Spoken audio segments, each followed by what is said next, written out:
राम राम। राम तात्या का संवाद कल सुखराम जी महाराज ने फरमाया। तात्या को क्या दृष्टांत देकर समझाया कि रामचंद्र जी भगवान ने राजा दशरथ के जो पुत्र थे उन्होंने वशिष्ठ मुनि ने पूछा ये ब्रह्म कौन है, ब्रह्म कहाँ रहता है और ब्रह्म जाने का रास्ता क्या है। वशिष्ठ मुनि उनके कुलगुरु थे और वशिष्ठ मुनि ये सत्संग राम जी की भक्ति ही करते थे। संतों ने ऐसा कहा, सत्संग की आधी घड़ी और तप के वर्ष हजार, फिर भी बराबर ना होए इन पे करो विचार। संतों ने कहा सत्संग की आधी घड़ी, तप के वर्ष हजार, फिर भी बराबर ना हुए इस पे करो विचार। ये विचार करने की बातें हैं भाई, सत्संग में इतने पल भर में इतनी सामर्थ्य कहाँ से आ गई, और तपस्या हजारों वर्ष कर ले तो भी बराबर नहीं होता। तो महाराज वशिष्ठ ने बताया, अरे रामचंद्र जी आप ब्रह्म में खोए हुए हो, ब्रह्म में, वो ब्रह्म तेरे अंदर ही है, वो कण कण में विराजमान है। ब्रह्मा विष्णु महेश तुम्हारी वंदना करते हैं, तुम्हारी आराधना करते हैं, लेकिन तू भ्रमों के कारण उस ब्रह्म को पहचान नहीं पाए। क्यों नहीं पहचान पाए? कि तुम नवदा भक्ति में लगे हो और अपने आप में अंदर खोजो, वो ब्रह्म तेरे घट में ही विराजमान है। वशिष्ठ मुनि जी ने ये यहाँ कहा, जो जीव चेतन है, जो जीव आत्मा है, वो ब्रह्म सबके घट में विराजमान है, लेकिन उस ब्रह्म को जागृत करना हमारा काम है। रामचंद्र जी भगवान को तो ऐसा समझाया कि तुम भ्रमों में खोए हो, तुम उनकी शरण में जाओ, उनका सिमरण करो, घट में जागृति हो जाएगी। रामचंद्र जी को फरमाया वशिष्ठ मुनि ने। जब एक साधारण इंसान की तो गति क्या होगी, जब उनके कुलगुरु वशिष्ठ इतने भारी ऋषि मुनि संत होते हुए वो अपने भ्रमों को नहीं मिटा माए, तो साधारण एक स्त्री पुरुष की संसारिक जीवों को तो कहना ही क्या है, ये सब माया में लिपायमान है। तो वशिष्ठ मुनि ने कहा, भाई तुम ब्रह्म को जगाओ, ब्रह्म तुम्हारे अंदर। फिर आगे क्या फरमाते हैं, प्राकम तो सब राम कहे। प्राकम तो प्राकम, ये राजा तात्या को समझा रहे हैं सुखराम जी महाराज। वशिष्ठ मुनि रामचंद्र जी का प्रसंग बता करके दृष्टांत दे रहे हैं। प्राकम तो सब कहें, माया को गुण होए, कहाँ कम जाफा अधिक है। मैं नहीं मानूं कोई, मैं नहीं मानूं कोई ब्रह्म का ए लक्षण नहीं। तुम बहकावो मोय झूठ गुरु कहे नहीं। सुख राम कहे सुन तात्या, ज्ञान दृष्टि कर जोय। प्राकम तो सब राम कहे, माया को गुण होए। महाराज फरमाते हैं राजा तात्या को कि ये पराक्रम यानी चमत्कार तो सब माया का गुण है। ये संसारिक धंधा है, ये बाजीगर का खेल है। बाजीगर का खेल देखा बड़ा आनंद आता है, और जेब से पैसा ठगाया, समय भी गया और पैसा भी गया, हाथ पल्ले कुछ नहीं पड़ा। बाजीगर के खेल देखने लग रहा है संसार। तो महाराज फरमाते हैं कहीं ये ज़्यादा कहीं ये कम है। हम क्या करते हैं, इंसान कल की चिंता में पड़ा हुआ है इंसान। भजन का पराक्रम बहुत कुछ है। महाराज ने बोला ना, अमर पटा लिख दे हमारे सतगुरु, जो शरण आवे। शरण में जाके तो देखो, तभी तो अमर पटा मिलेगा। हम क्या समझते हैं, शरण में जाना नहीं और अमर पटा लिख दे। अमर पटा लिख दे हमारे सतगुरु, जो शरण आवे। कर सत्संग राम रचना, कर्म कटे संसारा। ये काम करना पड़ेगा, तब चिंता दुख सब दुविधा दूर हो जाएंगी। लेकिन हम शरण में आते नहीं, अमर पटा कैसे लिखते हैं। तो महाराज फरमाते हैं कहीं ज़्यादा है कहीं कम है। मैं नहीं मानता ब्रह्म के लक्षण नहीं होते। आप मुझे बहकारे हो। क्यों? कौन बोलता है? रामचंद्र जी कह रहे हैं वशिष्ठ मुनि जी को, हे गुरुदेव जी आपको झूठ नहीं बोलना चाहिए। महाराज फरमाते हैं तात्या ज्ञान दृष्टि देखो, पराक्रम तो सब माया के पद में ही है। सुखराम जी महाराज तात्या को समझा रहे हैं, लेकिन ये संवाद था रामचंद्र जी वशिष्ठ मुनि का, क्योंकि रामचंद्र जी भगवान का भ्रम नहीं हुआ, भ्रम तो तेरे अंदर ही है, और जब तक भ्रमों में तू लिपायमान है, ये मानव शरीर के अंदर ही है सब कुछ, बाहर कुछ नहीं है।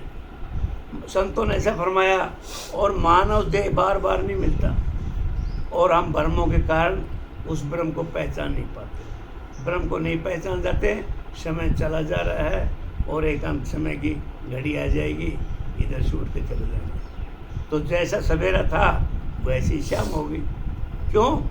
भ्रमों के कारण लिपायमान रहे, उस ब्रह्म को पहचाना नहीं, परमात्मा की शरण में गए नहीं, जैसे आए वैसे दुखों का पापड़ा घड़ा भर करके फिर चले गए। पहले तो थे ही, पहले तो प्रारब्ध क्रम थे ही, फिर संचित कर लिए वो भी थे, फिर क्रियाक्रम भी कर लिए। महाराज फरमाते हैं वशिष्ठ मुनि, यही भ्रमों का लेखा जोखा है। फिर आगे फरमाते हैं, कहीं एक माया अधिक है और कहीं एक सूक्ष्म जान, माया से माया लड़े, माया करे बखान। महाराज फरमाते हैं, जो माया से माया की संगत में जाएगा, जिस संगत में जाएगा वो तरंग चढ़ेगा।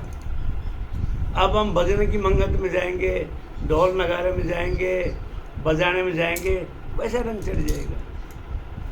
माया करे बखान सहाय कर लेवे सोई, आई उपज खब जाए ब्रह्म यामे नहीं कोई। सुख राम राम चंद्र तातिया, इसी कहीं सुनतान, कई एक माया अधिक है, कई एक समझान। सुखराम जी महाराज तातिया को समझा रहे हैं, अरे तातिया, कहीं तो माया का पराक्रम अधिक है, कहीं थोड़ा माया जरूर है। जब परमात्मा का थोड़ा सा सत्संग कर ले तो माया कम हो जाएगी, जहाँ बिल्कुल दूर हो जाएगा माया ज़्यादा होगी। ए तातिया, ये माया का पराक्रम कहीं अधिक है, कहीं थोड़ा है, लेकिन माया जरूर है, और माया ही माया से लड़ती है। क्यों? जब हम माया के विकार में डूबे हुए हैं तो माया लड़ेगी। ज्ञानी से ज्ञानी करे ज्ञान की बात, मूर्ख से मूर्ख करे लात मिलात। तो महाराज फरमाते हैं, माया में जाओगे तो माया ही मिलेगी, और माया ही माया बखान करती है। माया से मिलके माया का ही बखान होगा, उधर परमात्मा की चर्चा तो होने वाली है नहीं। सहायता भी माया ही करती है, और माया उपजती मिटती है, ब्रह्म का पद माया के पद में नहीं है। महाराज फरमाते हैं, ये जो परमात्मा का जो पद है वो माया में नहीं है। ये माया मोह में जब तक डूबा रहेगा, उस घट में ब्रह्म की जागृति नहीं हो सकती। माया में जपा, माया में पैदा हुआ, माया में खप गया। महाराज फरमाते हैं, माया में ब्रह्म पद की प्राप्ति नहीं होती। ये संसारिक माया का तो लेखा जोखा है। महाराज फरमाते हैं, तातिया, रामचंद्र जी ने ऐसी बात गुरुदेव को कही। ये बड़े बड़े सत्संग होते हैं, प्रवचन होते हैं, ध्यान सुनो। लोग लाखों नहीं करोड़ों रुपये लगाते हैं कथा में, और वो कथावाचक क्या बोलते हैं? ईश्वर पे विश्वास करो, ईश्वर पे विश्वास करो। वो कथावाचक ईश्वर पे विश्वास क्यों नहीं करता? वो 20 लाख रुपए क्यों ऐंठ लेता मालिक से? सोचने की बात, मेरे को कुछ जवाब दे दो। मैं नहीं कहता, सत्संग बड़े बड़े भारी ज्ञानी सत्संग कहते हैं। ये सत्संगी प्रभाव जो कथावाचक है ना, वो 20-20 लाख रुपये मचोड़ लेते हैं, और सुनने वाले लाख आदमी जो पंडाल में बैठे हैं उनको कहते हैं अब ईश्वर पे विश्वास करो, ईश्वर पे विश्वास करो। अरे विश्वास तुम करो ईश्वर पे, तुम कथा कर रहे हो परमात्मा की, परमात्मा से लो ना 20 लाख रुपया। इस मालिक से क्यों हट रहे हो? उनका रहने का, सहने का, उनका ढंग देखो। 5-5 करोड़ की गाड़ी में चलते हैं, प्रवचन सुनाया, ड्राई फ्रूट खाते हैं, और प्रवचन ऐसे करते हैं जैसे परमात्मा इनके घट में ही बैठा है। एक पल भर भी सत्संग नहीं करते, लोगों को मूर्ख बनाने का धंधा कर रखा है। महाराज फरमाते हैं, ये माया गम डूबी हुई संसार, तेरे घट में ब्रह्म की जागृति कैसे हो जाएगी? ब्रह्म की जागृति के लिए तो सब कुछ छोड़ना पड़ता है। हम सुख के लिए सब इकट्ठा कर रहे हैं, नहीं। संतों ने कहा है, सुख के लिए सब कुछ छोड़ना पड़ेगा, त्याग करना पड़ेगा। और संत सुखराम जी महाराज ये फरमाते हैं, उस परमात्मा की शरण में ये मेरी शरण में हो, वो अपने आप छुड़ा देगा। एक सत शब्द की ब्रह्म की जागृति घट में कर लो, अपने आप विषय विकार कुकृत्या कुसंगत अपने आप छोड़ती चले जाएंगी। छोड़ने को तेरे को जरूरत नहीं है। फिर आगे फरमाते हैं, पार ब्रह्म नहीं मारसी, ना या करे सहाय, ना जाया ना जन्म सी, नहीं वे आवे जाए, नहीं वे आवे जाए सदा आनंद रस रूपी, सावण पलटे अंग इदकम छायन धूपी, सुख राम ज्ञान में शायदी, राम कहीं आमाय, पार ब्रह्म नहीं मारसी, नाया करे सहाय।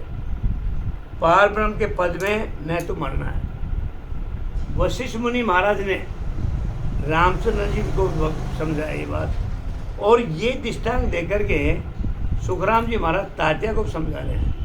वो ब्रह्म पद ऐसा है, न तो उधर न मारना है, न सहायता करना है, न कोई उधर जाता है, न कोई आता है। उस पद में सदा आनंद ही आनंद है। सुखराम जी महाराज तात्या को समझा रहे हैं, वो पद ऐसा है जहाँ आनंद ही आनंद है। ऊपर वाली साखी में बताया, माया में रहना, माया से बात करना, माया में पैदा होना, माया में खप जाना, और माया की बातें करना, और माया से सहायता करना, वो मामला साखी में अलग कुछ है। क्योंकि वो ब्रह्म की प्राप्ति है ही नहीं, उधर सत शब्द की है ही नहीं। परमात्मा का लेखा जो नहीं है, जो है माया। और महाराज ने फरमाया, माया के पद में ब्रह्म पद नहीं है। माया का लेखा जोखा में राम जी का नाम नहीं होता। तो जैसे श्रवण में न धूप, श्रावण महीने में न धूप न अधिक छाया रहती है, उस पद के ज्ञान में ये अनुभव होता है। सुखराम जी महाराज तात्या को समझा रहे हैं ऐसा। अब क्या कहते हैं, वास्त मुनि कह राम जी। अब वशिष्ठ मुनि राम जी क्या कहते, वास्त मुनि कह राम जी, आभ्यासे तुम आए, तो अब पूर्ण ब्रह्म की कल की मत कहूँ लाए, कल की मत कहूँ लाए, ब्रह्म वे हो तुम माही, बजर पोल के पार दे में कहिए नहीं, सुखराम कहे धन धन गुरु। सुखराम जी महाराज अपने गुरु को धन्य धन्य कहते हैं। धन्य ऐसे गुरु जी को जिन्होंने इस संसारी रूपी बहुसागर से पीछा छुड़ाया। धन्य हो ऐसे सतगुरु को जिन्होंने घट में सत शब्द की जागृति करवाई। धन्य हो ऐसे सतगुरु को जिन्होंने अपने शरण में ले लिया। सुनो तात्या आए, वास्त मुनि कह राम जी, अब आशा तुम आए।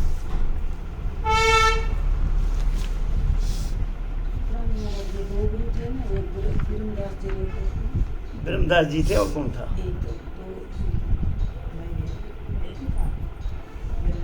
ब्रह्मदास जी का आता है।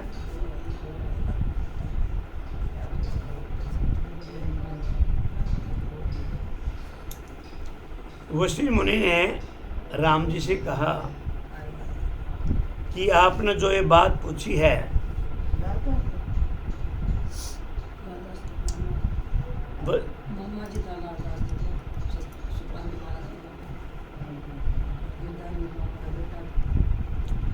वशिष्ठ मुनि ने राम जी से कहा कि आपने जो ये बात पूछी है, तो उस पूर्ण ब्रह्म पद की प्राप्ति का ज्ञान कहता हूँ।